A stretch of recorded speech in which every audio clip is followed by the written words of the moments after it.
I welcome Principal Secretary Anju Sharma Madam and Chairperson IHUB. I also welcome Dr. Himanshu Pandya, Vice Chancellor Gujarat University and Chief Mentor IHUB.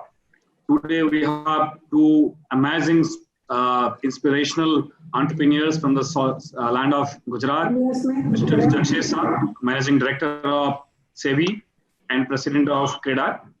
We also have Bipin Chauhanji, Managing Director of JetBlue. Both of them are going to be sharing their inspirational story of coming from grassroots to global, and also address the questions that we have received from numerous number of students, innovators, and startups. So, Jakshesh Aji, thank you so much for joining today.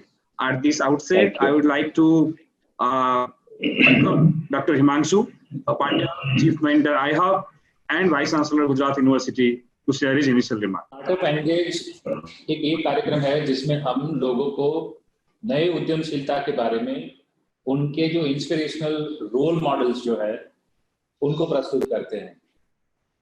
इस कार्यक्रम के अंतर्गत हम ऐसे enterprises को invite करते हैं जो कि हमारे देश में जीरो से शुरू करके आज इतने हिट हुए हैं कि वो किसी के भी लिए एक इंस्पिरेशन हो सकते हैं। जब मन में कुछ जज्बा हो, कुछ कर दिखाने की भावना हो और उसमें अगर किसी का सपोर्ट मिल जाए तो मुझे लगता है ये सोने पे सुहागा होता है। जब आदमी अपनी कैरियर शुरू करता है तब उसको लगता है कि मैं क्या करूं, कैसे आगे बढ़ूं, और इसी स्टडी में अगर कोई ऐसा मेंटर, कोई ऐसा टॉर्च बेरर जिसको देख के आपको लगे कि हाँ मैं भी ऐसा बन सकता हूँ, मैं इससे भी आगे जा सकता हूँ, तो मुझे लगता है ये सबसे बड़ा सपोर्ट होगा। गवर्नमेंट ऑफ गुजरात का ये जो IHUB है, that is innovation hub, that is for students and young innovators in the state of Gujarat.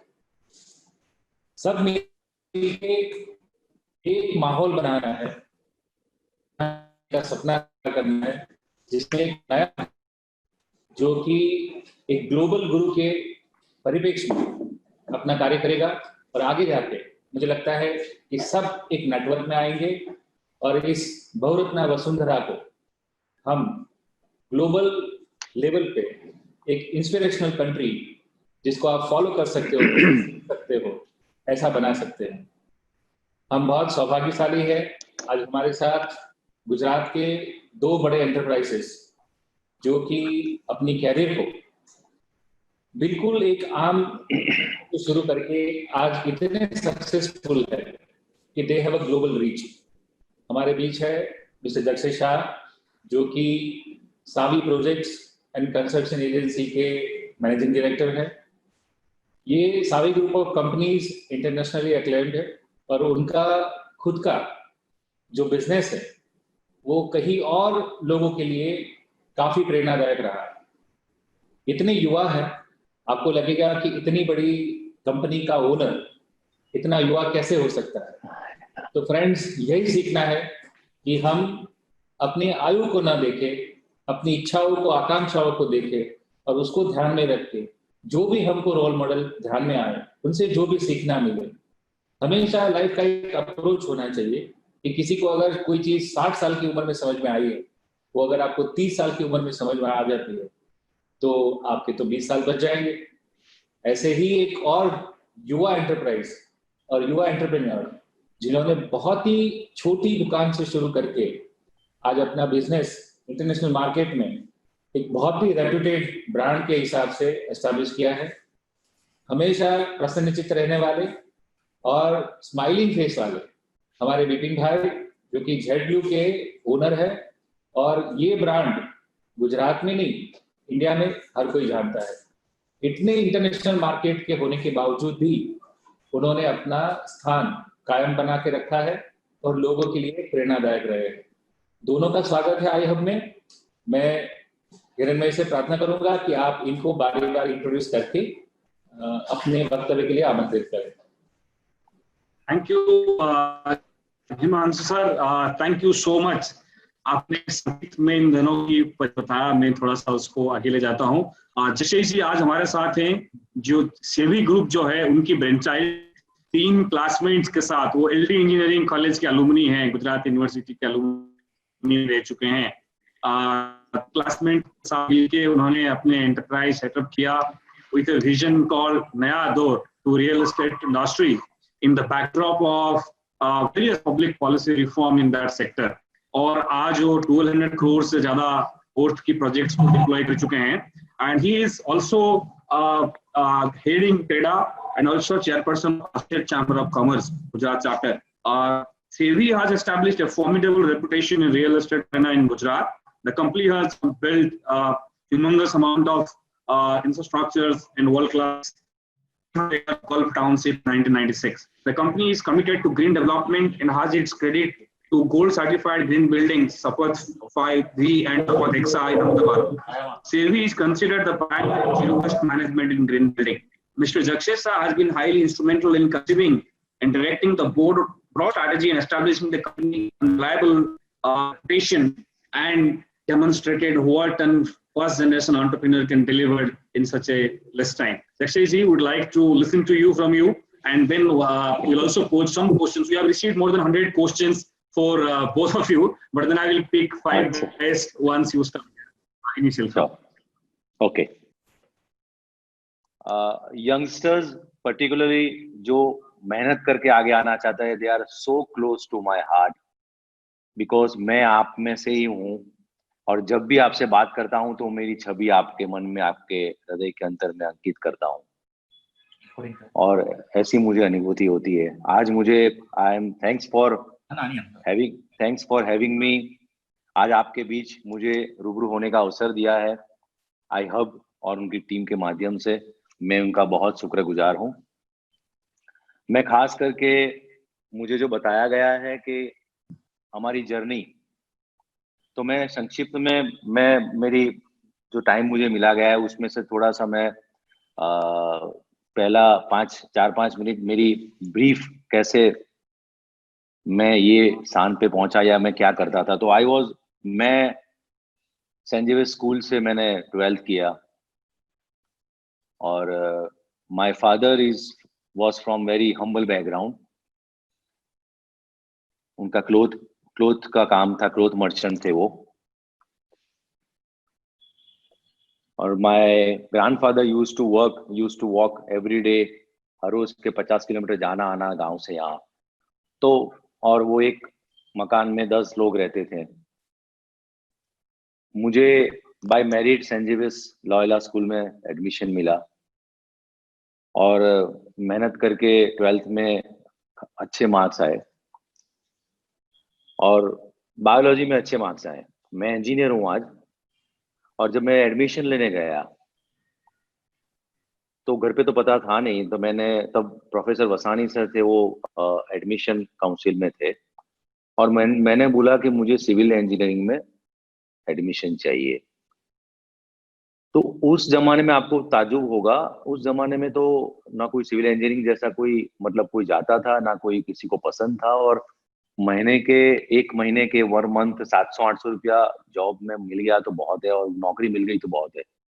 तो मुझे बताया कि आपके फादर कंस्ट्रक्शन में। मैंने बोला कंस्ट्रक्शन से मेरा रिलेटिव्स या फादर या फ्रेंड्स का कोई दूर का कुछ संबंध नहीं है, फिर भी मुझे जाना है।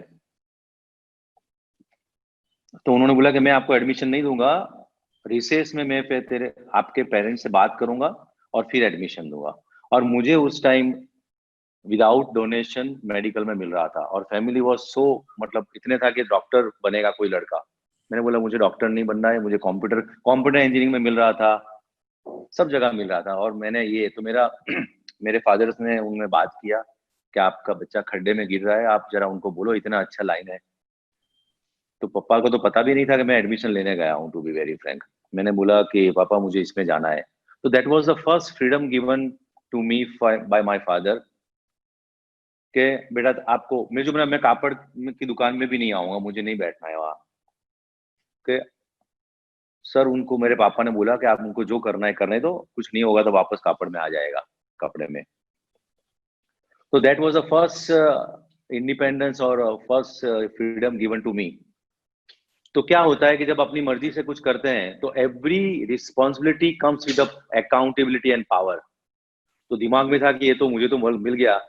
तो 4 साल का इंजीनियरिंग का कोर्स होता है दोस्तों, और 4 साल के पहले 3.5 साल में जब क्लास खत्म होती थी उसके बाद में साइट पे जाता था चोरी चोरी, और वहां जाके कॉन्ट्रैक्टर के साथ सीखता था। तो वो एक पैशन था। तो मेरा एक पहला सबक आपको ये है कि आप सब लोग एक्यूमेंट है आपके पास, इसलिए आप सब लोग यहाँ पर हो। तो एक्यूमेंट बाय जीन्स आपको मिला हुआ है, और भगवान ने आजकल कोई मन बुद्धि के चिल्ड्रन को पैदा करना ही बंद कर दिया है। जो जो लेवल था, जो टॉलरेंस था, जो बुद्धि थी 50-60 साल 40 साल में, आज 15-20 साल के बच्चों में है। तो आप सबके पास एक्यूमेंट है, लेकिन उसके बाद आपको चाहिए हार्डवर्क, बिकॉज हार्डवर्क का कोई सब्स्टिट्यूट नहीं है। रिजल्ट हमेशा अच्छा होता है लेकिन टाइम नहीं है। मैं आपको दीवार पे लिख के दे दूंगा कि आपका टाइम अच्छा आएगा और आप अच्छा करोगे, लेकिन आप बोलोगे टाइम तो किसी ने डिसाइड नहीं किया हुआ है। तो हार्डवर्क और करना पड़ेगा, दैट इज फॉर श्योर। उसके बाद आता है पैशन, जो मैंने पैशन से 3.5 साल से मैंने शुरू कर दिया काम, और मुझे मजा आने लगा। जो चौथा मैं जो बता रहा हूं चीज, एक है एक्यूमेन, हार्डवर्क, पैशन, और चौथा काम है जॉय ऑफ वर्किंग। जब तक आपको जॉय ऑफ वर्किंग मजा नहीं आएगा तब आप कोई काम में मजा। तो ये सेल्फ ब्रीडिंग साइकिल है। तो मैं तो इंजीनियर बन गया, रिजल्ट आने की देर थी, मैंने बोला मैं तो कोई इंजीनियर जाके, तो इंजीनियर तब तो कोई जॉब देता नहीं था। मैंने बोला कि मैं सीखूंगा, टिफिन लेके घर से जाना, हर काम करो, एक एक काम करो। 2-2.5 साल तक 45 डिग्री में 700-800 रुपया काम किया। 4-6 महीने के बाद 1200 रुपया महीना मिला। इट वॉज एक पार्टी का माहौल जैसा हो गया, 1200 रुपया महीना। तो ये एक, और 93 में हमने एक पहली स्कीम शुरू की। तब तो पैसा था नहीं। उसकी भी एक स्टोरी है हिमांशु सर, मंजू मैम, कि पैसा तो चाहिए, और पैसा, और मेरी जो मेरी रेपुटेशन फैमिली में थी वो इतनी अच्छी नहीं थी कि मैंने 2-3 साल पहले ही शेयर बाजार में बहुत अच्छे पैसे घुमाए थे। क्या हुआ कि हम जो सामने है, यूनिवर्सिटी के सामने जो एमजी साइंस के पास एक किटली है वहां बैठते थे, तो हर रोज कोई ना कोई बोलता आज मैंने 500 रुपया कमाया, आज मैंने 200 रुपया कमाया, आज मैंने 100 रुपया कमाया। तो मैं इतना तंग रहता था कि मुश्किल से महीने के पॉकेट मनी से 100-150 रुपया मिलता था, और ये लोग हर रोज के 500-1000 रुपया कमाते थे। तो आई वॉज सो फ्रस्ट्रेटेड। एक दिन मैंने भी 100 शेयर ले लिए, कंपनी का नाम मैं नहीं बोलूंगा, और जैसे ही मैंने 100 शेयर लिए, सबको वो तो होना ही था, दूसरे दिन से प्राइस गिरना शुरू हो गया। अब घर पे तो कोई बताएगा नहीं, इतना बड़ा लॉस जो 5 साल का पॉकेट मनी भी नहीं हो वो साल मैंने गंवा दिए। तो मैंने 15 दिन तो बोला वो शेयर ब्रोकर को, अब मैं आपका इंटरेस्ट भरूंगा, जरा उसको पोस्टपोन करिए, लेकिन एक बार तो बोलना था। और I was very friendly with my grand father. Of course father के साथ तो अच्छा था, लेकिन मेरे ग्रैंड फादर के, बिकॉज हम 4 जनरेशन साथ में रहते थे। तो मैं थोड़ा जल्दी में बताऊंगा।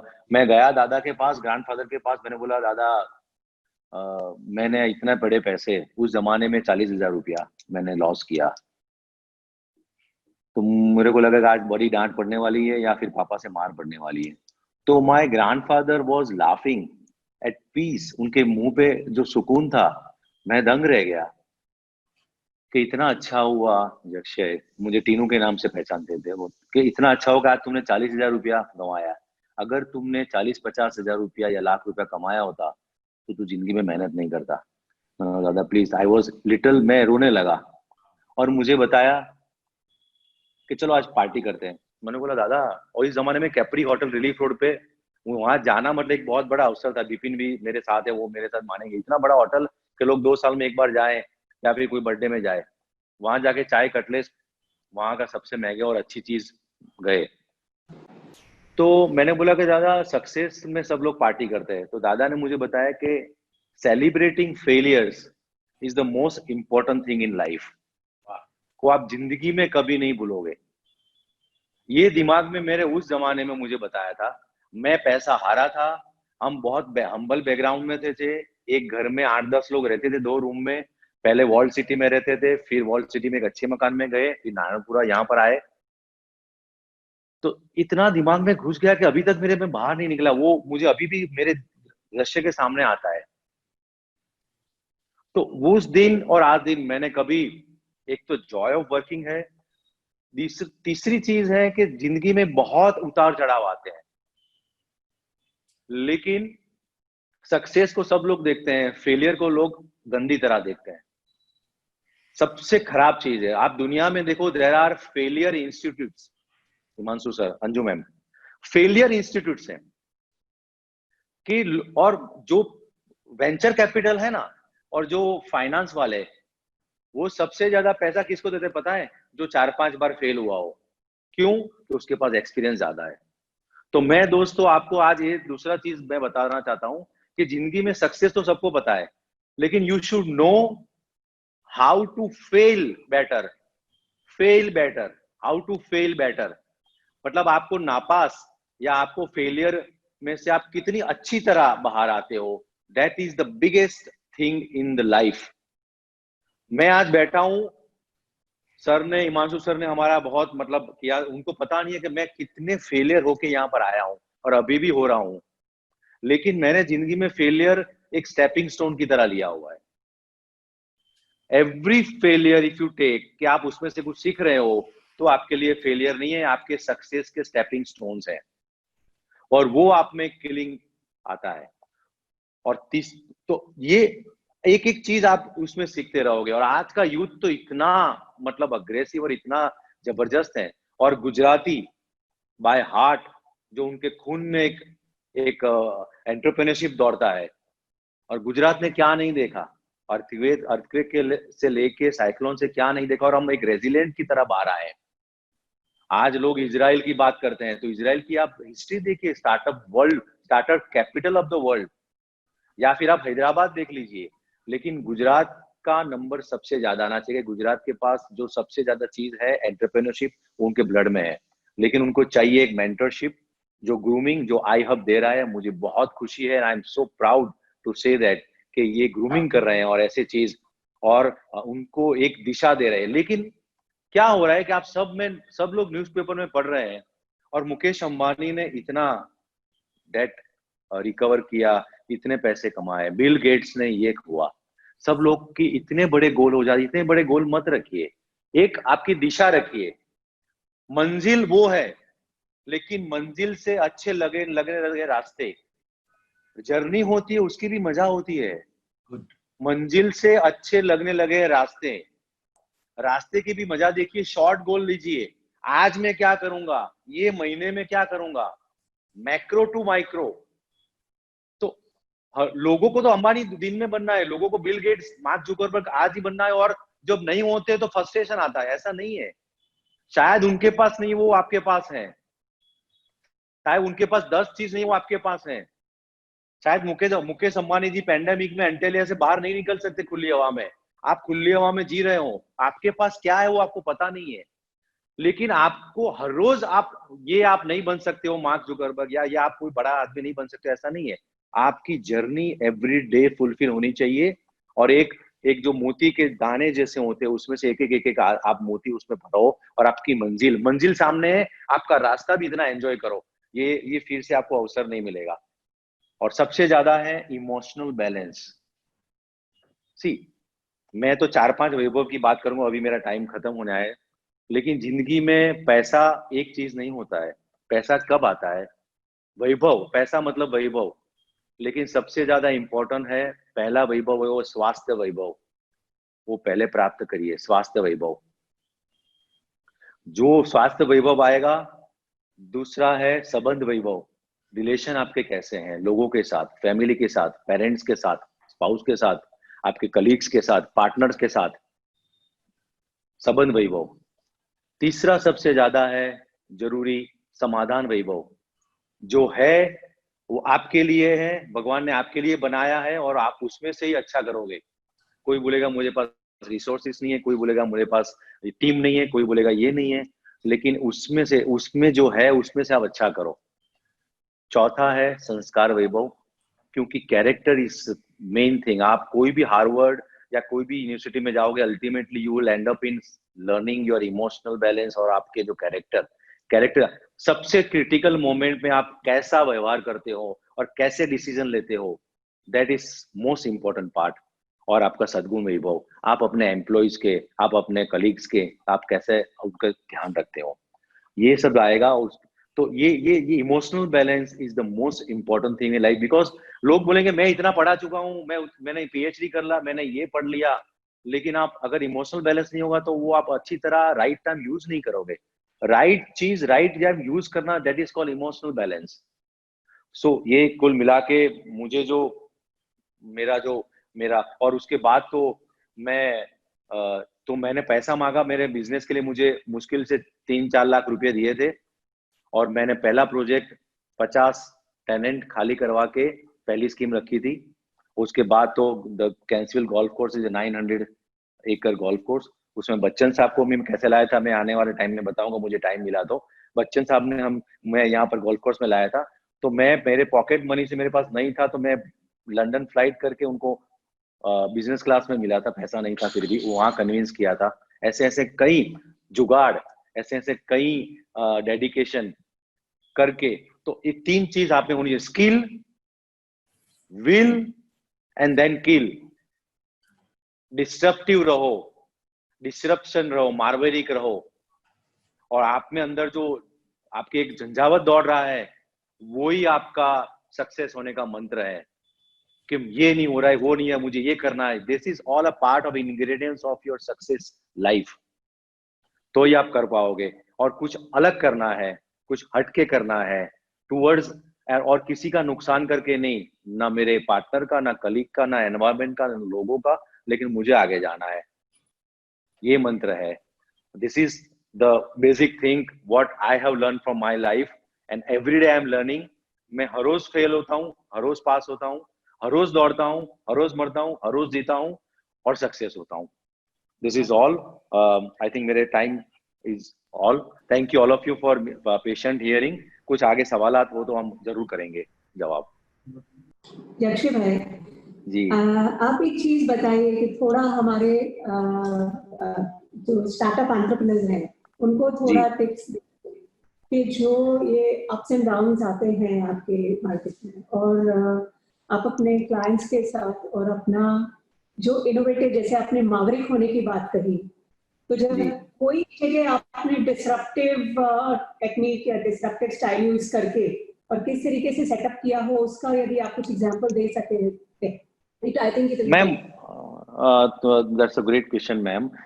तब क्या था मैम, अहमदाबाद ग्रो हो रहा था, relief road to CG road to Ashram road तक सीमित था। तब हमारे पास लिमिटेड रिसोर्सेज थे। Ahmedabad was a trading hub, कभी सर्विस इंडस्ट्री में या आईटी या फार्मा, तो ये सब अभी आया। तो एक अच्छा सा बिल्डिंग कमर्शियल कॉम्प्लेक्स कैसे किया जाए और कैसे एक हटके किया जाए, और इतने कंपटीशन में हम तो इंजीनियरिंग होके जॉब किया, उसके बाद आए तो कैसे कुछ अच्छा काम किया जाए। और इतने 1-1.5 साल तक इतने प्रोजेक्ट करते रहे, उसमें कंसीव करते रहे, फेल होते रहे, सक्सेस नहीं मिला। तब हमने एसजी रोड तो तब था नहीं, लेकिन हाईवे था, यहाँ जंगल था, वहां पर पहला शपथ 1 करके बिल्डिंग हमने लॉन्च किया। The building with the double height fire, the building commercial building with the gym, the commercial building with the common canteen. ये पहले ऐसा कुछ, बिकॉज हमको ऐसा लगा नंबर 1 के वेस्टर्न बाजू अहमदाबाद सिटी ग्रो हो रहा है। आप जितना घर पे रहते हो, इससे ज्यादा आप ऑफिस में काम करते हो, तो office culture is also most important. वो हमने अहमदाबाद में पहली बार ट्राई किया। और हमने जब बोर्ड लगाया मैम, तब लोग पागल कहते थे कि यहाँ तो कोई बंगलो नहीं ले रहा है, फ्लैट नहीं रहा है, आप ऑफिस कैसे यहाँ करोगे, कौन कैसे लेंगे। लेकिन उसमें जो कंटेंट, उसका जो स्पेसिफिकेशन, इट वाज सो हटके कि आप यहाँ पर घर से भी ज्यादा अच्छी तरह अपनी बिजनेस लाइफ, अपनी रूटीन लाइफ यहाँ पर आप करो, और पीस ऑफ माइंड और कामनेस के साथ अपना बिजनेस करो। वो एटीट्यूड हम लाए, and that got so much huge success. Now तो शपथ का पूरा सीरीज यहाँ पर है। तो that was the first thing, and that was two after the earthquake. Earthquake के बाद तो कोई टावर भी मल्टी स्टोरी में जाना नहीं पसंद करता था। तो ये एक चीज, और बहुत कंसीव कर, और जब आप कंसीव करते हो फिर आप डेडिकेट, और फिर आपको नरेटिव सेट करना पड़ता है।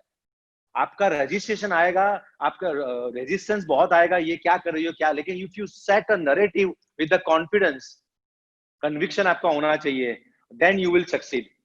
और ये हुआ मैम। यस हाँ बिपिन जी, मैं आपको स्वागत करता हूँ। I'll introduce you to the audience. yes.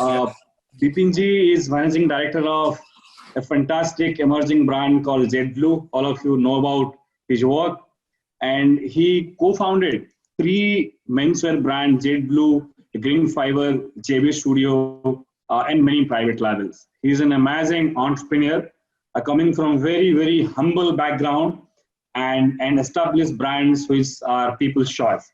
And he comes from son of soil. He's a son of soil. He has established not only the brand, he also has shown how an idea can be pursued with perseverance. और फिर उस idea के इर्द गिर्द हम लोग customer loyalty से लेकर कस्टमर रेवेन्यू मॉडल से लेकर ग्लोबल कस्टमर्स एक्विजिशन कर सकते हैं।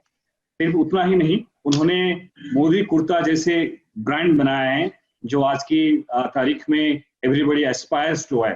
सो बिपिन जी, ज्यादा समय बिना लिए मैं आपको स्वागत करता हूं, और आपकी कहानी भी हम जानना चाहेंगे। आज एंटरप्रेन्योर हैं, वो समझना चाहते हैं कि आपने अपने जीवन में जो पूरी जर्नी करी उसमें क्या सीखा है और क्या सलाह है हम लोग। Thank you very much and good morning everyone. Shrimati Anju Sharma, professor Himanshu Pandya और मिस्टर एम नागराजन का मैं आभारी हूँ। अभी के कठिन समय में आप लोगों ने यह जो इनिशिएटिव लिया है, जिससे सभी पार्टिसिपेंट को प्रेरणा मिलेगी और अपने लक्ष्य हासिल करने में हिम्मत मिलेगी, ऐसा मुझे लगता है। इसका बहुत उनको फायदा भी होगा। अभी मुझे इस बात की खुशी है कि जक्सर भाई के साथ जर्नी शेयर करने का मौका मुझे मिला है। वह अपने काम में तो माहिर है ही, और अपने आप में एक स्टाइल आइकॉन है। उनकी बातें सुन के मेरा भी हौसला डबल हो गया है। उनकी बातों से मुझे ऐसा लग रहा है कि अभी बहुत कुछ हासिल करना बाकी है, मुझे और दौड़ना है, मजा आ जाएगा मुझे, ऐसा है। एक्चुअली मैं जक्सर भाई ने जो बताया अभी, उन्होंने तो बहुत, मैं भी थोड़ा मेरी बचपन की थोड़ी जर्नी है वो बताता हूँ, बाद में थोड़ी बातें करेंगे। मेरी जर्नी की शुरुआत करूँ तो मेरा काम का सफर बचपन से ही शुरू हो गया था। 12 साल का था तब से मैंने पढ़ाई के साथ काम करना शुरू कर दिया था। स्कूल से लौटते ही काम सीख रहा था, शर्ट में गाज बटन का इंटरलॉक कर रहा था, पूरा शर्ट भी बनाना सीखा था। यह सभी स्किल मैं उस समय सीखा था। मन में हमेशा कुछ दिखाने या कुछ कर पाने की तलब बहुत थी बचपन से ही। 1976 में दिनेश भाई ने, बड़े भाई जो मेरे है, दिनेश टेलर नाम से टेलरिंग की शॉप शुरू किया। वहां पर मैं बैकएंड में काम करता था। मैं शुरू में टेक्निकली बहुत इंटरेस्टेड था। बैकएंड में जो प्रोडक्शन है, इनोवेशन करना होता है, पैटर्न बनाना होता है, तो मुझे बहुत मजा आता था तब से ही। 1981 में हमने सुप्रीमो नाम से एक आश्रम रोड पे 250 स्क्वायर फुट का, 250 स्क्वायर फुट का शोरूम खोला। उस टाइम मैं कॉलेज से सीधा फिर शोरूम पे चलता था काम पर करने के लिए। उस टाइम मैं और मेरे बड़े भाई जीतू भाई, जो अभी कंपनी के चेयरमैन है, हमारे तुमको जेटब्लू के नरेंद्र मोदी ऐसे ही समझो। उनका हौसला और उनके पीछे हम दौड़ते हैं। उनका एक सोच भी होती है, और अभी तक यहाँ तक तो पहुंचे हैं मंजिल में, उनका बहुत बड़ा हाथ है। तो जीतू भाई खुद, हम दोनों रात को 2 बजे तक काम करते थे। कस्टमर के कपड़े, उस टाइम कस्टमर को हम 2 और 1 बंदा हुआ था। कस्टमर को कपड़े बताना, सिलेक्ट करवाना, मेजरमेंट लेना, कटिंग करना और कारीगर को काम देना, यानी टोटल सभी कुछ काम हम दोनों भाई संभालते थे। जीतू भाई रात को कई बार तो कटिंग करते उनको 3-4 बज जाते थे। मैं उस टाइम 12 o'clock चला जाता, तो रात को कटिंग करते करते वहां पे इस टेबल पे काउंटर पे सो जाते थे, और सुबह आके मैं जब खोलूं तब वो वापस फ्रेश होके वापस आ जाते थे। यानी समझो 15 से 18 घंटे काफी सालों तक काम किया। उस टाइम हमारे आने वाला कस्टमर पैंट शर्ट हमारे यहाँ बनाता था, मगर सूट बनाने के लिए और कोई जाता था। तो यह बात हमें खल गई। हमने डिसाइड किया कि यह पिक्चर तो बदलना ही पड़ेगा। हमने क्वालिटी और फिटिंग पर इतना फोकस किया कि सूट की डिमांड हमारे पास बढ़ने लगी। हमारे यहाँ अहमदाबाद के जाने माने doctors, architects, builders, lawyers, businessman सभी लोग भी आने लगे, क्योंकि हमारा जो फिट और क्वालिटी जो था वो उनको बहुत पसंद आता था। हम 1986 में हमने रेडीमेड शर्ट का एक ब्रांड लॉन्च किया। इसके पीछे में एक छोटी स्टोरी सुनाता हूँ आपको। जब हमने बिजनेस स्टार्ट किया तब हमने हमारे 4-5 दोस्तों ने बोला कि आपके शर्ट बहुत अच्छे बनते हैं, उसके लिए आप एक नई ब्रांड बनावे और रेडीमेड बनाकर अपने बेचे। सेलिंग का काम हम करेंगे, आपको खाली मेकिंग करके देना है, आपको इन्वेस्टमेंट कुछ नहीं करना है। तो हमने बोला यस, हम तैयार हो गए। तब शर्ट का छोटा सा फैक्ट्री हमने दुकान के नीचे, सेलर था 1500 फुट का, वह जगह हमने रेंट पे लिया। बहुत अच्छे शर्ट बनाकर हम वहां भेज रहे थे। उसके लिए हमने 10 मशीन डाल के फैक्ट्री शुरू किया था, और 12 महीने शर्ट बनाते हमने बॉम्बे भेजते गए। 6-8 महीने तक तो सब प्रोडक्शन के वहां भेज दिया, मगर वहां से कोई पेमेंट नहीं आता था। तो 12 महीने बाद दोस्तों ने बताया कि यह वर्केबल नहीं लगता है, हमें शर्ट वापस मंगाने पड़ेंगे, और पैसे भी नहीं आ रहे थे और इसको बंद कर देना चाहते हैं। तो हमने सोचा ठीक है, बंद कर सकते हैं। वह 4 पार्टनर यह काम करना नहीं चाहते थे, तो हमने कहा ठीक, हमारा जो भी टेलरिंग और फैब्रिक का बिजनेस अच्छा चल रहा था। उन्होंने सभी शर्ट मुंबई से वापस मंगाया, हमने कहीं सेल में बेच भी दिए। अभी प्रश्न ये था कि जो फैक्ट्री चालू किया था वह हम सोच रहे थे चालू रखें कि बंद करें। तभी हमने सोचा कि हम खुद हमारी ब्रांड क्यों नहीं लॉन्च करें। तो वह 10 मशीन हमने खुद शर्ट बनाना शुरू किया। द पिक पॉइंट शर्ट, जो हमने नाम रखा था उस टाइम, जो हमारा स्टार्टिंग किया, द पिक पॉइंट शर्ट नाम से हमारा ब्रांड लॉन्च किया। यहीं से हमारा टर्निंग पॉइंट हुआ। हमने उस टाइम रेडीमेड शर्ट बनाना चालू नहीं किया होता तो हम आज सिर्फ एक टेलर होते। उसका शोरूम हमारे शोरूम के ऊपर 1000 फुट जगह थी, वहां पे शुरू किया। कस्टमर बेस बनने से हमें बहुत उत्साह मिला और हमने जेटब्लू की शुरुआत की। हमें आगे बढ़ना था, इसलिए हम सीजी रोड पर 2800 फुट का जेटब्लू का नाम से 1995 में शोरूम ओपन किया। हमने tailoring, ethnic wear, formal wear, casual wear category सब वहां चालू किया। जैसे जैसे काम बढ़ता गया, हमारे इन हाउस लेवल के साथ नेशनल और इंटरनेशनल ब्रांड भी हमने अंदर इन्वॉल्व कर दिया। जेटब्लू एक ऐसा स्टोर है जो सिर्फ मेंसवेयर पे ही काम करता है। तो हमने ये सभी ब्रांड, कहना मतलब, एक और सामने की बात करूं कि फिल्म लाइन के जैसे जक्सर भाई ने बोला उनका जो अचीवमेंट है, वैसा मेरा भी सेम अचीवमेंट है। एक फिल्म अपने महानायक अमिताभ बच्चन के कपड़े मेरा बनाने का मेरी बहुत इच्छा थी। जब से मैं केबीसी देखता था तो मुझे ऐसा महसूस होता था कि इनके कपड़े बनाने चाहिए।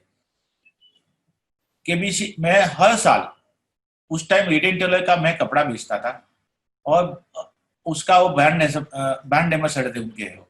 तो मैं हर साल ट्रायल उनको कंपनी में बोलता था, तो तभी उनका स्टाइलिश ऐसा बोले कि नहीं, हम अहमदाबाद तो नहीं बनाएंगे। तो हर साल ना बोलते। मेरा यही सिलसिला कितने सालों तक चालू हुआ। मैं हर साल ट्राई करूँ, बोलूँ हर साल, मैं थकता नहीं था। बस यही मेरी इच्छा, जो बोलते ना। अभी 3 साल पहले अरविंद मिल ने मुझे ये मौका दिया उनके कपड़े बनाने का। तो उनका काफी, उनके एडवर्टाइज के लिए कपड़े बनाए और पर्सनल वार्डरोब भी मैंने काफी बनाया। मैंने करीबन 15 सूट उनके लिए बनाए है, शर्ट्स। बनाए, पठानी बनाए, जैकेट बनाए, यानी अभी वो जो भी कपड़े पहनते हैं वो मुझे, जो हमें बनाए हुए डिजाइन किए हुए पहनते हैं तो हमें बहुत अच्छा लगता है। तो ऐसे मेरी इच्छा, जो मैं इसमें ये कहना चाहता हूँ कि इच्छा जो रखी थी, आज ये एक इच्छा मेरी 15-18 साल बाद पूरी हुई। तो आप 20 को तो रखो ही, सपने देखना है मगर आंखें खोल के देखना है, और उसके पीछे आपको उसी टाइम भले रिजल्ट नहीं मिले मगर काम तो करते रहना है, तो आपको रिजल्ट आएगा आएगा ना आएगा, मैं ऐसा मानता हूँ। जैसे 1987 की ये बात कहता हूँ, जब हमारे प्राइम मिनिस्टर राजीव गांधी थे, उस वक्त मेरे मन में विचार आया था अपने प्राइम मिनिस्टर के कपड़े तो बनाने चाहिए। ये मैं अपनी विश इसलिए बताता हूँ कि मेरी इच्छा कहाँ कहाँ पूरी होती है। देखो, इंसान की इच्छा, बाकी मैं ये ऐसे यहाँ अहमदाबाद बैठे कुछ कर भी नहीं सकता था। हम ऐसा सोचते हैं कि हमारे यहाँ, जैसे 1989 में जब मोदी जी संघ के कार्यकर्ता थे, तब से मैं उनके कपड़े बनाता हूँ। हम हमेशा सोचते थे, हमारा सोच भी ऐसा ही है कि हमारे यहाँ जो भी कपड़े बनाने आए वह अपनी फील्ड में टॉप पर पहुंचे।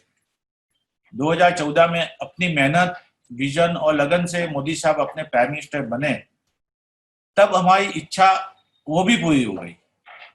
आज की तारीख में सतत मेरे गोल ऐसे है, जब से मुझे समझ आई है तब से एक बात तो तय है कि मैंने ऐसा नहीं सोचा है कि मैं बहुत बड़े लेवल पर पहुंचूं, मगर मैंने ऐसा जरूर सोचता हूं कि मेरे यहाँ आने वाला कस्टमर का ग्रोथ हो, वो ऊंचाई पे पहुंचे, तो साथ में मेरा भी ग्रोथ होने वाला है। ये भावना से ही मैं अभी काम करता हूँ, आज की डेट में। दूसरी बात यह है कि जो भी काम करता हूँ 100% इन्वॉल्व होता हूँ। जैसे कई लोग मुझे कहते हैं कि विपिन भाई, आप सुबह ध्यान में बैठते, योगा करते, इसके लिए मैं यह कहता हूं मैं उनको कि मेरा काम ही मेरा मेडिटेशन है। मैं जब आपके साथ होता हूं तो 100% आपके साथ होता हूं, तो उसका मुझे मेरे जीवन में बहुत बड़ा बेनिफिट मिला है। और वो चीज आज की तारीख में मैं कहीं भी, मैं हर वीकली, हर मंथली, हर ब्रांड का मेरा जो पैशन है, नया नया फिट देना, बढ़िया फैशन देना, तो हर ब्रांड का मैं खुद स्टडी करता हूँ। मेरी शोरूम में जितनी ब्रांड सेल करता हूँ उसका फिट मैं खुद पहन के चेक करता हूँ, उसके मेकिंग में उसने क्या किया है, और साल में एक बार इंटरनेशनल टूर करके वहां की टॉप ब्रांड का गारमेंट मैं खुद अपने लिए बाय करके लाता हूँ। जब उसको मैं ऑपरेशन करता हूँ और उसका डिटेल देखता हूँ, उसका कटिंग देखता हूँ, उसका मेकिंग देखता हूँ, ताकि मैं अपने कस्टमर को वो लेवल का फिटिंग क्वालिटी दे सकूं। क्योंकि मार्केट में हमारे जो भी कॉम्पिटिटर है, तो उसके साथ मुझे साथ में यहाँ चलना है। तो यहाँ तक अभी हम पहुंचे, उसमें सबसे बड़ा सतत हम इनोवेशन यानी फिटिंग का चेंजेस मेरे पास। मैंने आज जो पैटर्न बनाया, शर्ट, पैंट, कोट, तो अगले साल वापस मैं थोड़ा चेंज करता हूँ। मैं ऐसा थम नहीं जाता हूँ कि ये मेरा ओके हो गया, तो हर साल कुछ अंदर अंदर एड ऑन करता हूँ। जो कस्टमर भी मुझे बोलते हैं कि भाई ये फिटिंग में ये ब्रांड का मुझे बहुत अच्छा लगा, तो मैं उसमें उनको मैं स्टडी करके उसमें क्या उसको अच्छा लगा उसके अंदर चला जाता हूँ मैं। बस इसके लिए मैं कहूंगा इतना ही कि आगे जाके जो बेसिकली हमारा बिजनेस है, तो e commerce, make to major, home service और स्पोर्ट्स वेयर पे ध्यान देना है। आज जेटब्लू के टोटल 22 स्टोर है इंडिया में, और हमारी जो हिनाउस दूसरी ब्रांड है ग्रीन फाइबर, उसके 38 स्टोर है। और जैसे अक्षय भाई ने बताया कि हार्ड वर्क और टाइम मत देखो आप, बस कभी भी टाइम देखना जो बोलते हैं ना, आपको पागलपन जरूरी है। आपका ऐसा पागलपन चाहिए, आपको जो काम करते हैं उसमें खाना पीना, बैठना, उठना, सोना, आपको वही दिखना चाहिए, तो आपका रिजल्ट आएगा आएगा ना आएगा। बस मेरा जो अभी आप ये जो कहना था वो मैंने बता दिया। अभी अभी अक्षय भाई आप बताइए थोड़ा बहुत। नहीं, बहुत मजा आएगा। नहीं, मैं तो आपको जानता हूँ इतना, मतलब मैं तो आपका सबसे बड़ा विटनेस आपकी जर्नी के रहा हुआ हूँ। आपने बड़े बड़े मल्टीनेशनल को और बड़े बड़े फैशन डिजाइनर को बाय मेरिट आपने उनको हाथ दिया हुआ है उनको, वो उनसे आगे आप निकले चुके हो। बट अब दिस इज अ वेरी, ये जो global act, global think local, ये जो आपका जो ग्लोकल में बोलता हूँ उसका सही उदाहरण बिपिन भाई है। मैं तो उससे ज्यादा कुछ नहीं बोल। पर मैं एक बात यहाँ जोड़ना चाहूंगा कि आप चाहे कितने भी बड़े हो जाओ, पर ये जो सरलता है आप में, कि आप जब ग्रास रूट से ऊपर उठ के आते हैं और लोगों को बताते हैं कि कैसे जिंदगी में आगे बढ़ा जाता है, तो अपनी कथनी इतना आसान शब्दों में लोगों को समझ में आए और उसमें से इंस्पिरेशन ले सके ऐसे बताना इतना आसान नहीं होता। लोगों के पास जब वेल्थ आ जाती है, पोजीशन आ जाती है, अपना खुद का एक लेवल हो जाता है, then they are very difficult to approach.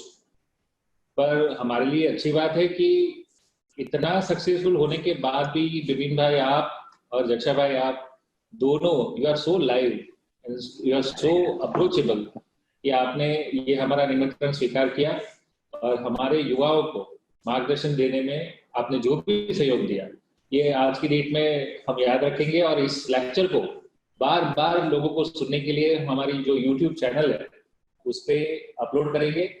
ये आज लाइव तो है ही, फेसबुक और इंस्टा, ट्विटर सब पे, और इसके बाद भी इसके आगे के आयाम मैं हिरण्य से चाहूंगा। Thank you sir. करीब 200 से ज्यादा लाइव क्वेश्चंस में फेसबुक पे देख रहा हूँ। मैं कुछ चुनिंदा सवाल आप दोनों के लिए रखता हूँ, ये यंग एंटरप्रेन्योर्स की तरफ से हैं। जक्षय जी, किसी स्टार्टअप ने पूछा है, आप क्या मानते हैं, एंटरप्रेन्योरशिप बाय बर्न होता है कि एंटरप्रेन्योर बनाया भी जा सकता है? देखिए, धंधा शुरू करने के लिए या एंटरप्रेन्योरशिप बिजनेस शुरू करने के लिए क्या चाहिए? तो कोई मुझे बताएगा पैसा,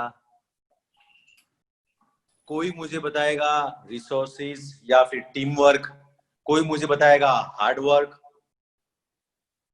ये किसी की जरूरत नहीं है। बिजनेस शुरू करने के लिए, धंधा शुरू करने के लिए एक चीज चाहिए, आइडिया। हर एक चीज एक आइडिया से शुरू होती है। आप उसको कंसीव करो, खुद में बिलीव करो, उसके बाद कारवां बढ़ता जाएगा। तो ये बोलने की जरूरत नहीं, पैसा नहीं होता तो मैं और बिपिन भी यहाँ बैठते ही नहीं होते, पैसा लेके आए होते तो। लेकिन जो अधूरेपन में जो मजा है, उसमें दौड़ने की और उसको हासिल करने की जो मजा है, वो पूरेपन में नहीं है। तो ये आइडिया से शुरू होता है बिजनेस, फिर हार्डवर्क, फिर पैसा, फिर पैशन, फिर ये सब आता है। वंडरफुल। बिपिन जी? यस, बोलिए।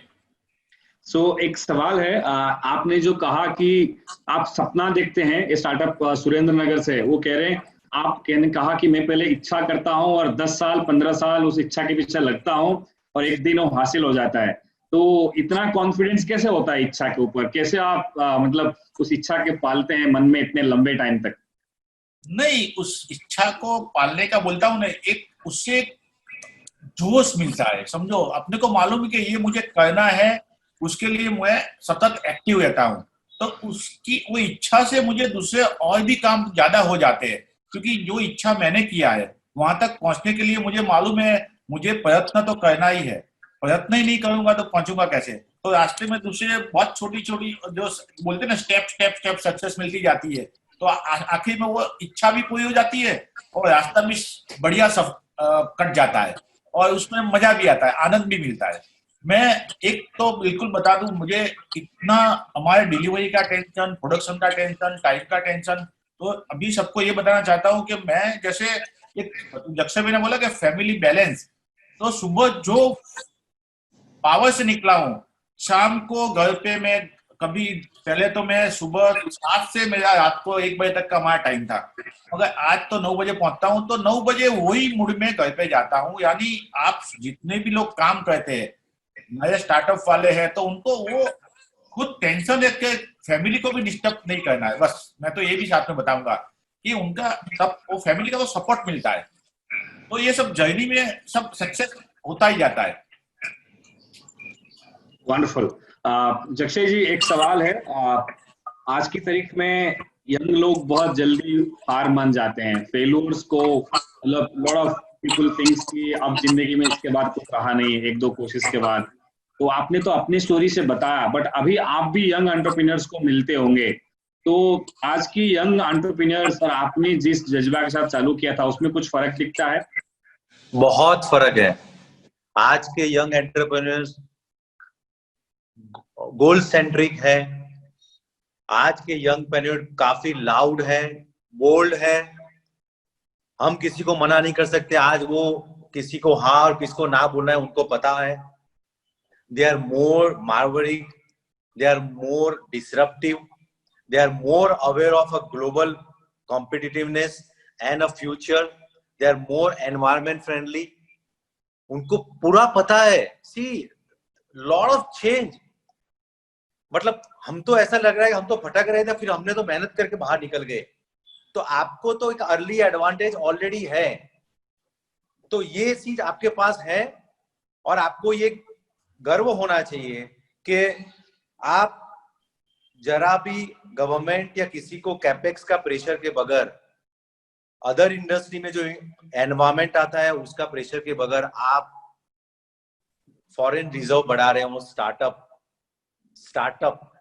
इज आप इंडिया को स्टार्टअप कैपिटल बनाने जा रहे हो, तो एक अलग विजन से लोग जा रहे हैं। एक्चुअली तो हम आपके पास सीख रहे हैं कि अगर हम ये माहौल पे होते तो हम कहां पर होते, हम वी आर सेटिस्फाइड जहां पर है, लेकिन आज भी आपको मिलते हैं तो हमें ऐसा लग रहा है कि हम आज से फिर से जिंदगी शुरू करते हैं, ऐसा मजा आता है। तो आई थिंक आज के youth is more aware, efficient, diligent, very disruptive and they are more focused. Thank you sir. Vipin ji, एक सवाल आपके लिए किसी विद्यार्थी ने पूछा है, आज अगर वो कुछ नया चालू करे तो क्या मिस्टेक्स अवॉइड करना चाहिए आप लोगों की तजुर्बा से? एक्चुअली मिस्टेक में तो कैसा है कि उसके लिए जो 3 स्टेप में ध्यान में रखना है उसको। मिस्टेक आपने जो बताया, मिस्टेक जो संभालना है वो बात करते हो ना आप, कि क्या उसको ध्यान रखना है। तो उसको जैसे बेसिकली उसमें मैं ऐसा समझ सकता हूँ कि आप जब स्टार्टअप का स्टार्ट करते हैं तो जितने कम लोग हो सके उतने में ही चलाए। जब तक आपके पास ज्यादा लोग रखेंगे तो उसका बजट होना, और ट्राई कर खुद ही कोशिश ऐसा करो कि आप में इन्वॉल्व होकर खुद भी ज्यादा काम करे। दूसरा एक बोलते हैं धीरज रखनी चाहिए उसको। स्टार्टअप में सबसे बड़ी चीज होनी चाहिए पेशेंस करने वाले को। किसी भी बिजनेस की रिजल्ट देखने के लिए 999 डेज तो चाहिए ही, ओवरनाइट सक्सेस नहीं मिल जाता है। और जैसे गोल वो ऐसे रखे कि अचीवेबल हो, सपने जरूर देखे, मगर सपने को पूरे करने के लिए दिन के उसको जो उस घंटे का 12 से 15 घंटा काम करना जरूरी है। मैं थोड़ा साथ में ये कहूंगा, जब सभी ने बोला आइडिया तो है ही, मगर वो अभी की जनरेशन में थोड़ा बहुत ऐसा हो जाता है। मैं जनरली कहीं कहीं जगह देखता हूँ कि उसको 7-8 घंटे में फिर उसको शाम की लाइफ एंजॉय करनी है, मगर जब वो स्टार्ट करता है तो उसमें उसको इन्वॉल्व तो होना है ही। वंडरफुल। जक्षय जी, एक स्टार्टअप है, वो कह रहा है कि मैंने मेरा बिजनेस मॉडल वैलिड कर दिया है, लेकिन अब फाइनेंशियल क्रंचेस आते हैं, तो उसमें कहीं ना कहीं फिर कभी कभी जो है कॉन्फिडेंस टूटने चालू हो जाता है कि शुरुआती लेवल पे मैंने सेट तो कर लिया, प्रोडक्ट सही है, कस्टमर्स भी मिले, लेकिन फाइनेंशियल चैलेंजेस जब आती है अपने बिजनेस को सुधारने के लिए, ग्रोथ करने के लिए, आपने किस तरीके से मैनेज किया और क्या सलाह है स्टार्टअप्स की फाइनेंशियल चैलेंज को मिटिगेट करने की? Number 1, you have to be more focus. अगर आपने प्रोडक्ट कंसीव कर लिया है और आप सही सेट पे आ गए हो, तो नाउ मैं समझता हूँ आपने 60-70% काम पूरा कर लिया। Now you want to have a good finance available, तो राइट लोगों से मिलना, फाइनेंस प्लेटफॉर्म पे जाना, और आपके पास you are on finger tips of the world, आपको पता है आप किसको कैसे करो। और आज तो fortunately government, state government and central government startup वाले को काफी बढ़ावा दे रही हैं, इंस्टीट्यूट भी हो रही है, आई हब जैसी कई संस्थाएं ऐसी हैं, और गवर्नमेंट खुद भी कर रही है। तो आप फोकस होके सही तरह के लोगों के पास आप एक्सपोज हो, ये जैसे आई हब जैसे प्लेटफॉर्म पे आप ज्यादा से ज्यादा इन्वॉल्व हो, आपकी बातें रखिए। समझिए, जितनी जरूरत आपको है उतनी जरूरत फाइनेंसर और इन्वेस्टर को भी है, कि उनको बैठे बैठाए पैसा मिलता है, आप ब्रेन लेके आते, वो पैसा लेके आते, लेकिन जरूर होता है कि एक सही टाइम पे वो कैसे मैच हो जाए और कैसे हैंडशेक हो जाए, इतना बस आप कोशिश करते रहिए। ये प्लेटफॉर्म iHub जैसे प्लेटफॉर्म पे लगातार इन्वॉल्व होते रहिए। आज के टाइम में लोगों को जरूरत है आप जैसे लोगों के साथ मिलना, क्योंकि फैक्ट्री से लगाने के लिए जमीन लेना, परमिशन लेना, ग्रीन फील्ड से ब्राउन फील्ड होना और फिर प्रोडक्ट करना, सेल्स, मार्केटिंग, एनवायरमेंट, ये सब करना, आपके पास डे 1 से उनका रिजल्ट, रिटर्न ऑफ इन्वेस्टमेंट जो ROI बोलते हैं वो शुरू हो जाता है। बस तो आप समझे कि आपके वो सब मंजिल आपका वो दिन नहीं जाते, लेकिन आपको जब आपका क्या है कि जिस दिन स्टक हुआ उससे दूसरे दिन शुरू हो गया। तो बस सही प्लेटफॉर्म पे रहिए, सही लोगों से मिलिए और सही टाइम का इंतजार करिए। That's all. वंडरफुल सर, ये तो आपने गुरु मंत्र दे दिया है। Lot of likes I have seen from Facebook. आपका ये कमेंट्स के ऊपर काफी सारे लोगों ने लाइक्स भेजे हैं। मैं लाइव क्वेश्चंस को फीड को देख रहा हूँ। विपिन जी, एक सवाल आपके लिए है कि आपने चालू की छोटे से, फिर सपना बड़ा देखा और ब्रांड बनाया। आज के तरीके में कई बार एंटरप्रेन्योर्स उस बीच में भटक जाते हैं, पेशेंस की कमी हो जाती है। तो एक अच्छे ब्रांड बनाने के लिए, लोकल स्टार्टअप है, कुछ लोकल प्रोडक्ट बनाया जो लोगों की जरूरत है, तो अच्छे ब्रांड बनाने के लिए किस चीज पे ध्यान रखना पड़ता है? अच्छे ब्रांड बनाने के लिए मैं वो समझता हूँ कि उसको सबसे पहले स्टडी करना है कि उसका आजू बाजू जो कॉम्पिटिटर क्या कर रहा है, वो किस प्राइस में माल देता है, क्या क्वालिटी बनाता है, उसका स्टडी तो खुद रखना ही है। उसके बाद अपने अभी स्टार्टिंग में मैं ऐसा मानता हूँ पर्सनली कि प्रॉफिट मार्जिन थोड़ा लो रखे, अपना माल को वो बनावे और प्रोडक्ट रजू करे। बस एक गुड क्वालिटी और गुड प्रोडक्ट साथ में गुड प्राइस होगी तो 100% उसका रिजल्ट आने वाला ही है। वंडरफुल। जक्षय जी, एक सवाल ये है, आपने बताया था कि आपने अमिताभ बच्चन साहब को चेज किया, उनको कन्विंस किया, लेके आया, इन्होंने ही बताया। तो दोनों के लिए क्वेश्चन है। पहले मैं आपके पास आता हूँ। I can see from a girl from Surat, वो कह रही कि आप एक एस्पिरेशन रखते हो अपने ब्रांड का, ये ट्रेडमार्क होना चाहिए, ये हॉलमार्क होना चाहिए, फिर उसको परस्यू करते हो। तो ये कंसीविंग स्टेज जो होता है माइंड से अटेंशन स्टेज होते हुए अचीव तक, तो ये जर्नी कैसा रहता है और कैसा संतोष मिलता है जब वो हो जाता है? नहीं, एक तो पहले समझिए कि दिन रात आपकी गोल को चेज करो, अपने आप से बात करो, अपने आप से मतलब सवालात करो। मतलब आप एक अलग चीज हो ऐसे देखिए। मतलब मैं भी जक्षय से बात करता हूँ कि आपको क्या चाहिए, तो आप मतलब आपके सोल से बात करो और आप अब जिस बात करोगे, आप क्या कर रहे हो, आप चेस करोगे, तो उसके लिए आपको रास्ते में कई चीज आप गलत कर रहे हो, सही कर रहे हो, आपको खुद को पता चल जाएगा। वो सबसे बड़ा आविष्कार अगर आपको मिलता है आपके साथ बात करने के लिए विदाउट प्रेजुडिस, और आप क्या कर रहे हो रोज सुबह, वो ये एक चीज आपसे आपके साथ बात करना, आप समझ लो। जब वो हो जाएगा, फिर उस गोल को कैसे अचीव करना है, और ये गोल को अचीव करने के लिए आप क्या क्या मेहनत करोगे, कैसे करोगे, उसमें एक चीज सबसे ज्यादा मैं बता रहा हूं कि आपको निराशा मिले या फेलियर मिले तो वो आप बैठ मत जाओ। निराशा और फेलियर आपके सफलता के एक स्टेपिंग स्टोन है। जब भी आपको निराशा मिले, आप उसको ऐसा समझिए कि ये मेरा एक मैं स्टेप चढ़ा हूं सक्सेस का, ये सक्सेस का मंत्र है। और जब वो आप करोगे तो आपको ऐसी आप फिर से आप दूसरे दिन दौड़ोगे। और जो फुलफिलमेंट होता है ना, एक फुलफिलमेंट कि जब आपको ये कर लिया, तो आपको अपने साथ समन्वय आपका हो जाता है और आप दूसरे अच्छे पड़ाव के लिए तैयार हो जाते हो। ये सबसे बड़ा फुलफिलमेंट, ग्रेटिट्यूड आपके साथ होता है। वंडरफुल। विपिन जी, यस, आपकी क्या रहता है, कैसे जो संतोष मिलता है ना, एक अचीवमेंट, मान लीजिए आपने आज एंटरप्रेन्योर माइलस्टोन बनाया है और हो जाता है, तो कैसे उस चीज को आप अकम्प्लिश करते हैं? नहीं यानी समझा नहीं अभी भी। जस्ट हाँ, मतलब आपने सपना देखा, आपने एक सोचा कि ये ब्रांड होना चाहिए, ऐसे टारगेट होना चाहिए, जब उस चीज हासिल हो जाता है तो कैसे लगता है आपको?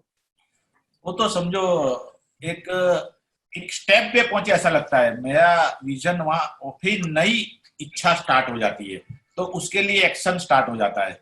सेटिस्फेक्शन लेवल अच्छा, उससे एक जोश मिलता है, वो बात तो है ही। जैसे जक्षय भाई बोला अभी कि कुछ फेलियर में भी अपने को कुछ सीखने मिलता है, और कभी अचीव हो जाता है वहां से भी अपने को ऐसा लगता है वो अचीव हो गया तो वहां स्टॉप नहीं होना है। वो स्टॉप आपने समझ लिया जिस दिन मेरा अचीव हो गया तो आपका ग्रोथ अटक जाएगा। तो मैं ऐसा मानता हूं कि बस उसके भी उस स्टेप तक पहुंचे, आगे जाना है। वंडरफुल। जक्षय जी, आपने अपने स्टोरी में एक टच किया, एक एमबीए कॉलेज के विद्यार्थी पूछ रहे हैं, आपने अहमदाबाद में बताया कि ट्रेडिंग से इनोवेशन की तरफ आपने धीरे धीरे बिजनेस मॉडल को बदलते हुए देखा है। तो आगे की इकोसिस्टम के लिए गुजरात सरकार भी कोशिश कर रहा है under the leadership of Anjum madam and others. तो नॉलेज इकोनॉमी के लिए आपने इजराइल की बात कही, तो गुजरात को अगर नॉलेज इकोनॉमी में आगे ले जाना है, नॉलेज स्टार्टअप हब बनाना है, तो क्या क्या सलाह है आप? नहीं, मैं ज्यादा से ज्यादा लोगों को, यंगस्टर्स को खुली हवा, फ्रीडम या एक बेझिझक अपने विचार रखें, ऐसा एक प्लेटफॉर्म होना चाहिए। और ये लाउडली होना चाहिए। आई हब जैसे 100 जगह पर होना चाहिए। जैसा हैदराबाद में मेरे कई दोस्त गए होंगे, तो वहां पर आपने टी हब एक वहां पर हैदराबाद में आपने भी देखा होगा। क्यों ना वाइब्रेंट गुजरात, और खाली वाइब्रेंट गुजरात के लिए महात्मा मंदिर या फिर यहाँ पर सेंटर ऑफ द सिटी में एक बड़ा सा ऐसा टी हब जैसा माहौल बने। लोग वहां लैपटॉप आके, खुद का लैपटॉप या मोबाइल आके लेके आए, एक कप चाय पिया, कॉफी पिया, और वहां उन्होंने कंपनी रजिस्ट्रेशन कर दिया। और वहां पर कई लोग जो इन्वेस्टर भी, जो एक ब्रिज या एक सेतु जैसा बन जाए कि जिसको पैसा रखना है वो भी वहां चाय पीने आए, जिसको कंपनी शुरू करनी है वो भी आए। वहां पर ओपन में, इनफॉर्मल वे में कोई अपने विचार रखे, थोड़ा सा म्यूजिक चलता हो, ऐसे माहौल, मतलब बंद कमरों से लेके बंद होके बाहर भी आए और लोग ऐसे मिले। जैसे कॉन्सर्ट में लोग जाते हैं, जैसे खुली हवा में जाते हैं, खुले मंच में जाते हैं, ऐसे भी एक इनफॉर्मल वे में भी ये चीजें काफी स्टार्टअप कैपिटल गुजरात भी बन सकता है। और आज फॉर्चुनेटली इजराइल और इंडिया की बहुत अच्छी दोस्ती है। इसका सबसे ज्यादा गुजरात को एडवांटेज लेना चाहिए। मैं तो क्रेडाई के मैं प्रेसिडेंट था। मैं लास्ट ईयर 1200 लोगों को लेके गया था as a CREDAI president, Israel गया था।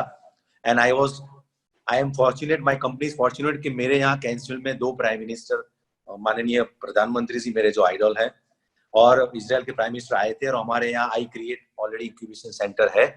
तो हमारे एफर्ट और हमारे एक सपनों का एक बहुत छोटा सा हम्बल प्रयास था कि हमारी जगह पर ऐसा कुछ हो। तो ये मतलब ऐसा एक कल्चर हो जाए कि स्टार्टअप वाले के लिए यहाँ पर पूरा ग्रूमिंग, नरिशमेंट, टेंजिबल थिंग्स मिलेगी, ऐसा माहौल होना चाहिए।